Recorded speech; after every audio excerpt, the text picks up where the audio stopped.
Pak Basri adalah seorang bapak tua penjual gorengan. Setiap sore hingga larut malam, ia mendorong gerobak kayunya yang sudah rapuh. Hidup Pak Basri sederhana, bahkan serba kekurangan. Ia hanya tinggal berdua dengan anaknya. Namanya Tono, seorang anak laki-laki yang masih kecil. Pak, Tono minta uang 5.000 ya, buat bayar iuran di sekolah. Hari ini Bapak belum punya uang, Nak. Tak ada penghasilan lain selain gorengan yang dijual keliling. Jika gorengan tak laku, maka malam itu mereka tidur dengan perut kosong. Namun Pak Basri tak pernah mengeluh. Baginya, selama Tono masih bisa tersenyum, ia sanggup menahan lelah dan lapar.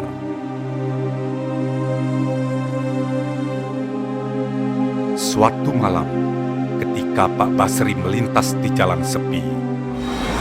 "Hai, berhenti Pak Tua!"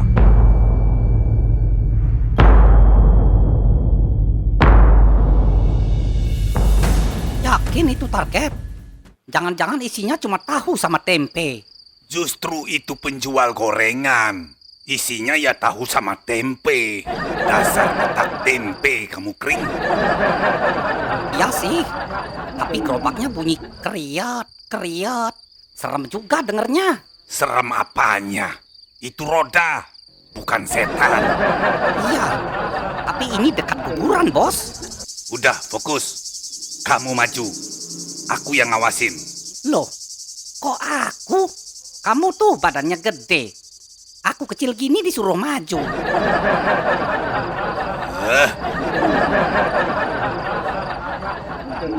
Hai, serahkan uangmu. Tolong jangan. Ini cuma hasil jualan buat makan anak saya. Kami nggak peduli. Serahkan semua uangnya. Jangan. Kasihani saya. Saya nggak punya apa-apa. Ampun.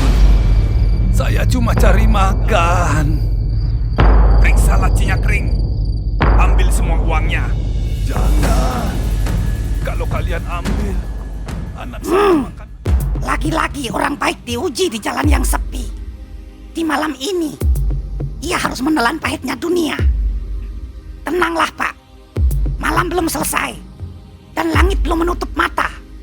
Jika manusia memilih kejam, biarlah aku yang mengingatkan mereka bahwa tidak semua yang berdiri di kegelapan itu jahat.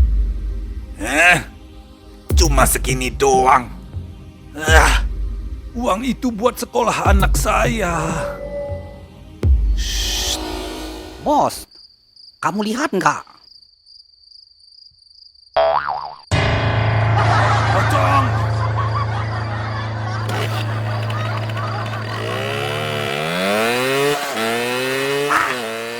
Mereka sudah pergi.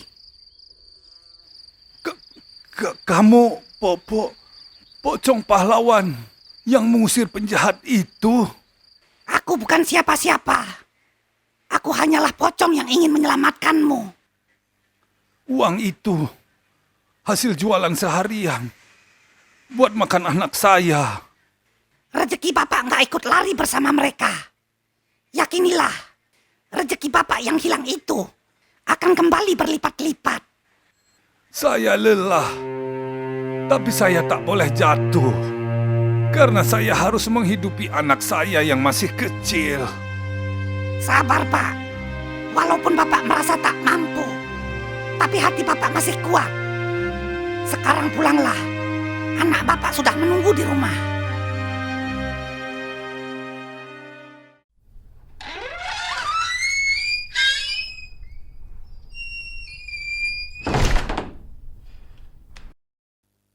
Pak, kok pulangnya malam banget? Jalannya agak jauh hari ini, Ton. Kok Bapak kelihatan capek? Biasa. Namanya juga sudah tua. Loh, Pak, Bapak bajunya sobek. Bapak jatuh di jalan tadi, Nak. Bapak bohong ya?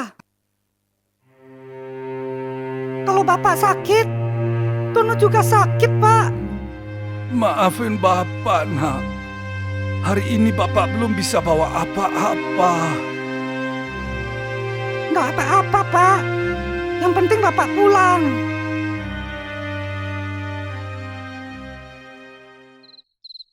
Keesokan malamnya, Pak Basri duduk di luar rumahnya. Tubuhnya masih sakit. Pak Basri, walaupun engkau berjalan pelan mendorong gerobak tua, tapi langkahmu sangat berarti bagi hidupmu. Uang boleh dirampas, Pak, tapi kesabaran dan doamu tidak pernah jatuh ke tanah. Anakmu belajar tentang hidup dari caramu bertahan, bukan dari berapa banyak uang yang kau bawa pulang. Teruslah melangkah. Ada rezeki yang memang harus datang lewat jalan yang tak kau duga.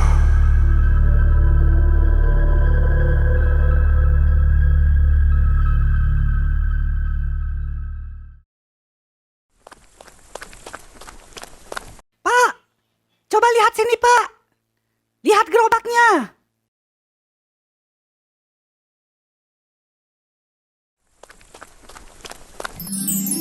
Wow, gerobaknya baru.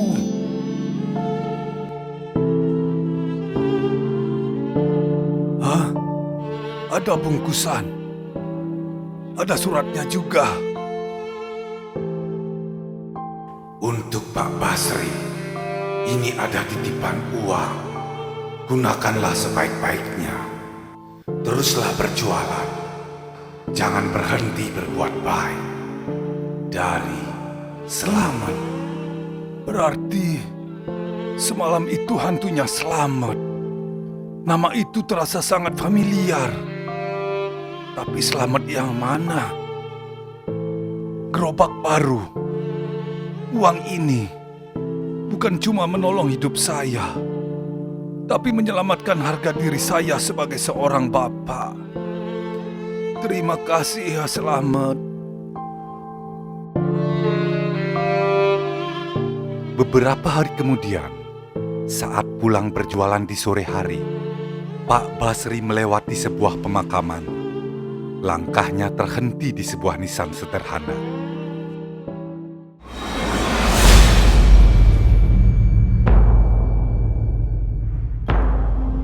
Bertahun-tahun lalu, saat gerobak pertama kali rusak, ada seorang tukang tambal ban yang menolongku tanpa minta bayaran.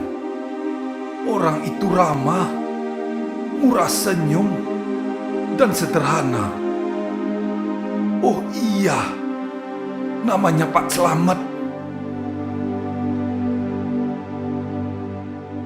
Pak Basri terduduk di depan makam itu. Air matanya jatuh satu persatu.